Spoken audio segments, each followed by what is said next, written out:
To the news at 10:25.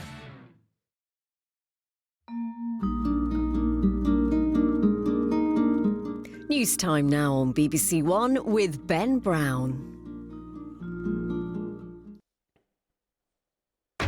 Tonight, Israel's Prime Minister says his country will press on with the war in Gaza until all its objectives are achieved. Inside the territory, people flee the latest fighting, with reports that 200 Palestinians have been killed there in the last 24 hours. A day of mourning in the Czech Republic for the victims of this week's mass shooting at a university in Prague. After a piece of Banksy street art was taken in broad daylight, police say they're investigating. And a moment of footballing history. For the first time, a female referee takes charge of a match in the English Premier League.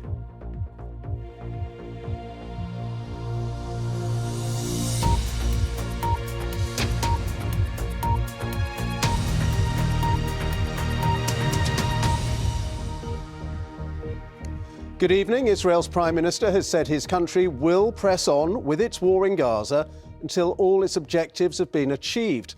Benjamin Netanyahu, who was speaking in a call tonight with the US President Joe Biden. Well, Israel also says that it's interrogating hundreds of Hamas and Islamic Jihad fighters who it's captured in Gaza. More than 200 people have been killed there in the last 24 hours, according to the Hamas-run Health Ministry of Gaza. Hamas is designated as a terrorist organisation by the UK government. Our correspondent Lucy Williamson sent this report. In Gaza, this is the new normal. Drone strikes in the border town of Rafah, emptying the local market. 17-year-old Joe, filming on his phone, still clutching his bag of shopping and calling on God for protection. America has blocked UN calls for a ceasefire. Israel says it needs to keep fighting to keep up the pressure on Hamas. If you want a ceasefire, that, from Israel's perspective, can only happen with the release of hostages. As you know, Hamas continues to hold over 100 hostages. There's a chance, because they want that ceasefire, they need that ceasefire, they will agree to the hostages. But had we, to be frank, had we agreed to the UN Secretary General's proposal over a month ago for this unilateral ceasefire, we would never have got the 110 hostages out that we did in November. Israel's army said this week it had killed tens of Hamas fighters in an ambush near Gaza City, and that it's preparing to expand operations to new areas in the south. Israel is keen to show it's making progress against Hamas. Its security forces say 700 Palestinian fighters have been taken to Israel for questioning, 200 of them in the past week. But Palestinian groups are still firing rockets into Israel, and there's no sign of the Hamas leaders Israel blames for the 7th of October attacks. Strikes in Khan Yunis yesterday reportedly killed around 50 people. Gaza's Hamas-run government says most of those killed in the war are women and children. Mass funerals held daily at hospital morgues. The mask of humanity has fallen. What is going on in the corridors of the UN Security Council is nothing more than theatre and farce, confirming the continued murder and extermination of civilians. This is a genocide. Israelis were told this war would bring security. To Gazans, it's bringing the opposite. Lucy Williamson, BBC News, Jerusalem. A minute's silence has been held in the Czech Republic for the 14 people shot dead by a student at a university in Prague. Thursday's attack also left dozens of people injured. The Czech Prime Minister has spoken of the pain and sorrow of the nation just before Christmas. The gunman killed himself when surrounded by police. From Prague, our correspondent Sarah Rainsford sent this report.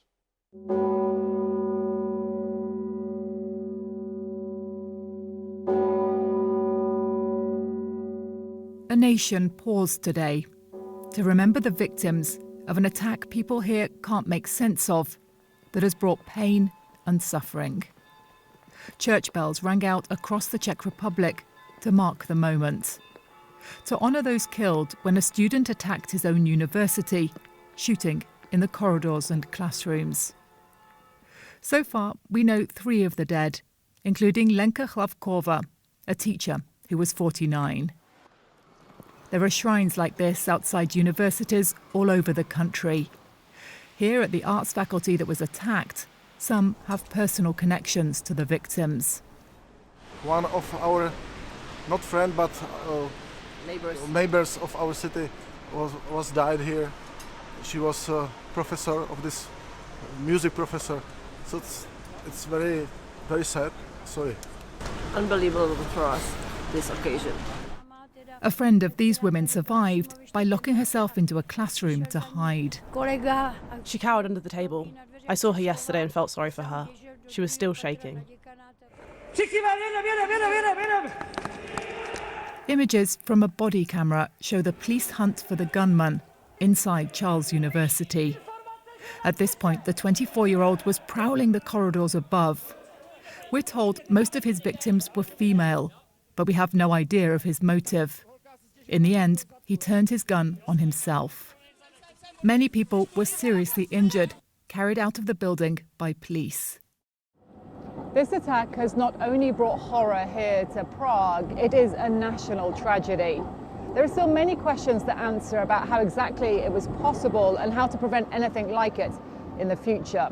But for now, the focus is on mourning the dead and on remembering the injured. The mass shooting is the worst this country has ever known, and it targeted young students and teachers who should have been returning home to their families now for Christmas. Sarah Rainsford, BBC News, Prague.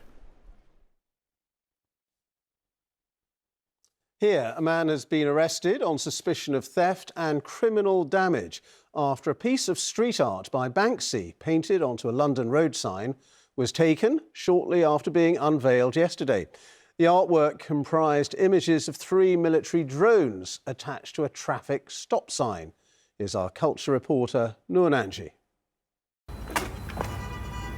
This was the extraordinary moment when 2 men took down a Banksy work in broad daylight, within an hour of the street artist confirming it was his. That prompted the local council to make an appeal for its return. Banksy put this art here for the people of Peckham. The local community want it back. The council represents the local community and we're going to get it back. We've already contacted the borough commander and we've also submitted a formal report to get it back.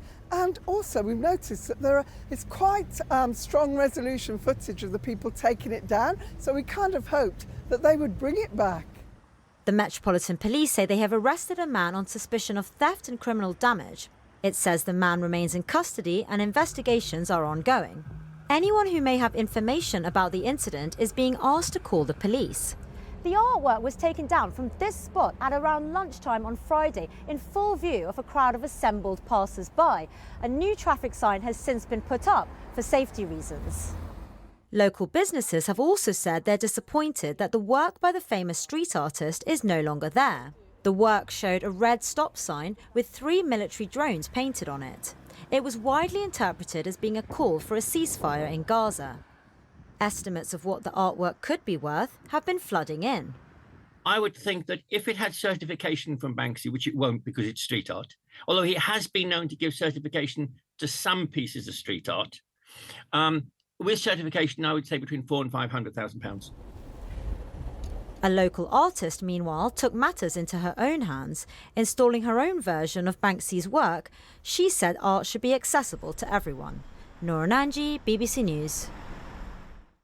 Millions of people have been on the roads and trains in what is expected to have been one of the busiest days of travel in the lead up to Christmas.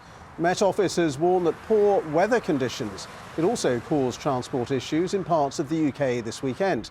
There's due to be serious rail disruption tomorrow because of staff shortages and engineering work.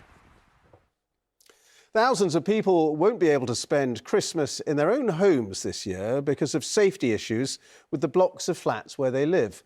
On average, 1 block a month has been evacuated this year because of fire, safety or structural concerns. Well, in the wake of the Grenfell Tower disaster in London, almost 4,000 tower blocks are under scrutiny, as Phil Hendry reports.